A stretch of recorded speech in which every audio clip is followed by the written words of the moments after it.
Adusa of a circular hill whereby anytime it rains, large volumes of water rushes from the hills right through the center of the village. Like every village in Africa, Adusa was built without any planning and without advice from experts on the correct solution of appropriate sites for human settlement.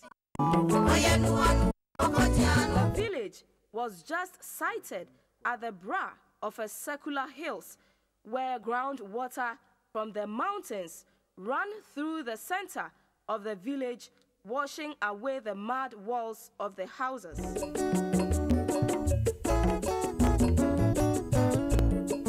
Successive governments tried to solve the problem of Adusa without any success. With the introduction of the Unibrick Housing Technology by Unibrick Limited, through many years of hard work, the then government of Ghana decided to take advantage to locally develop a technology to solve the housing problems of most communities in this rural area. The then Secretary of State for Greater Accra region, Ni Abru Chichikwanda, says the state of damage caused by flood water from the mountains. Villages where we grew up to become citizens for the future have all been washed away with no lawn, no compound to accommodate the citizen. With this as the center of the house accommodating human beings, and this is a classic example of a visitor card when you visited any part of Africa.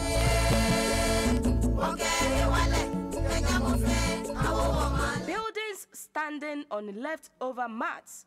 Surprisingly, one will wonder how the occupants could get in to spend the night. With a face of just laterite water, the mud used in building the houses tried to return to where they were taken.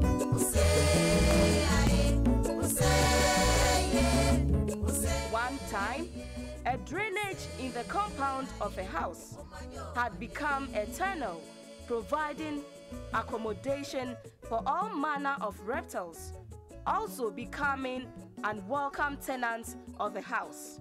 The soil used in putting up this village can be found to be the most wonderful, richest, suitable soil material that can be used to put up any type of house for any class of human beings. Yet, the knowledge, the know-how had not been there until the emergence of Unibrick system. I was traveling from Accra to 2nd D to contact a friend about a job. On my way, we were compelled to stop because a concrete bridge on the way had collapsed and washed into the sea. Water flowed all over the roadside. And so somewhere getting to Markesim area, you find a bridge, a complete 2-span concrete bridge washed into the sea by the Pra Basin. So nobody lorries from 2nd D direction could not come, and Accra direction could not go. So you have to find a way to maneuver your way back.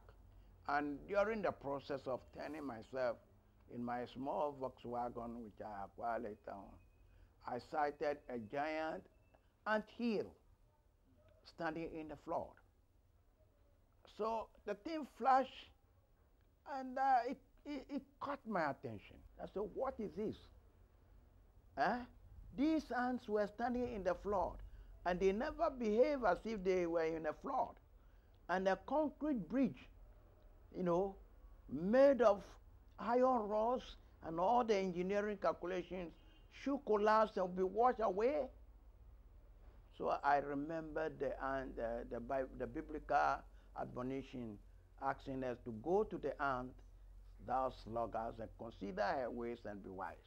And I said, look These termites are surrounded by such a swift moving flood, and they were not disturbed, they were building. So I decided to go to the ant. And I studied the ant. I went to Equatorial Guinea. I followed the equator to where you could see giant termite hills. I was studying. I did. And I was looking for what they did to the soil that made them to defy flood, the one that I saw.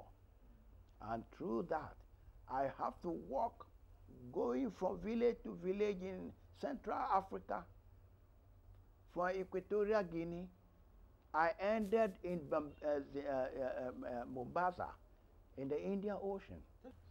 And what I did was, I was taking pieces of soil from the anthill and then subjecting them to various tests. So as I go there, I just collect the soil, and then I also made contacts.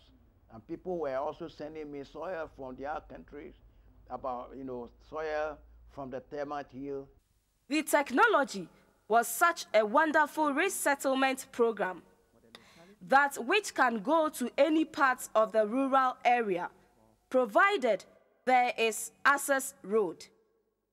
All that was needed in the villages was their communal stale to heap the soil and wait for the expert to come.